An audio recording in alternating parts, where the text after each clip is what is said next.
We have something called as Sanatana Dharma. Sanatan means eternal, timeless.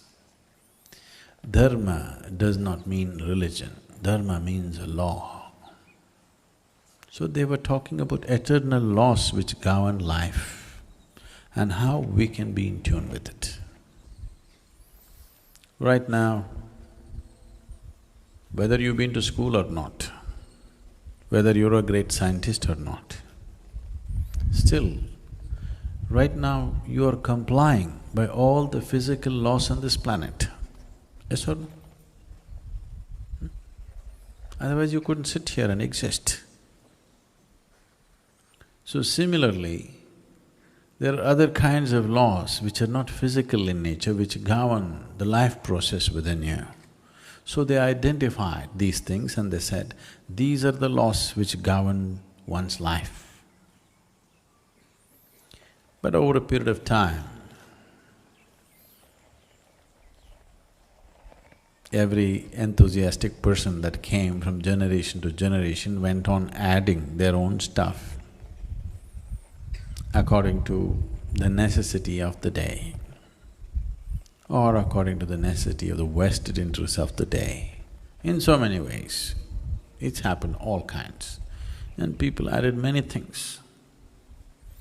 But essentially, your Sanatana Dharma is just this. Sanatana Dharma identifies a human being cannot rest. Do what you want. He cannot rest because he longs to be something more than what he is right now.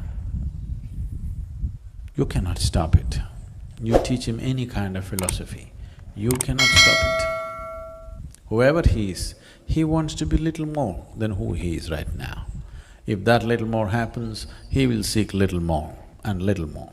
So if you look at it, every human being unconsciously is longing to expand in a limitless way.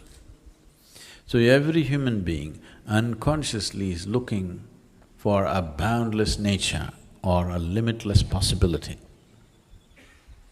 Or in other words, every human being, knowingly or unknowingly, has an allergy for boundaries.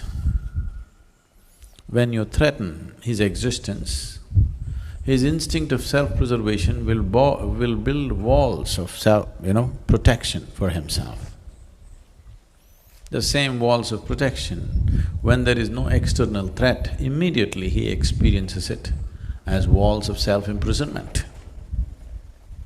So they recognized this and said, every human being is limitless. So, first thing that you must do, the moment a child becomes reasonably conscious, the first thing that you must put into the child's mind is, your life is about mukti, about liberation. Everything else is secondary because the only thing that you're truly longing for is to expand in a limitless way. There is something within you which can't stand boundaries. So for this, what are the things you should do to head in that direction? They set up simple rules. If you do this, this and this, you will naturally move in this direction. You can't call this a religion, okay? Because this is a place where you have been given the freedom, you can make up your own God.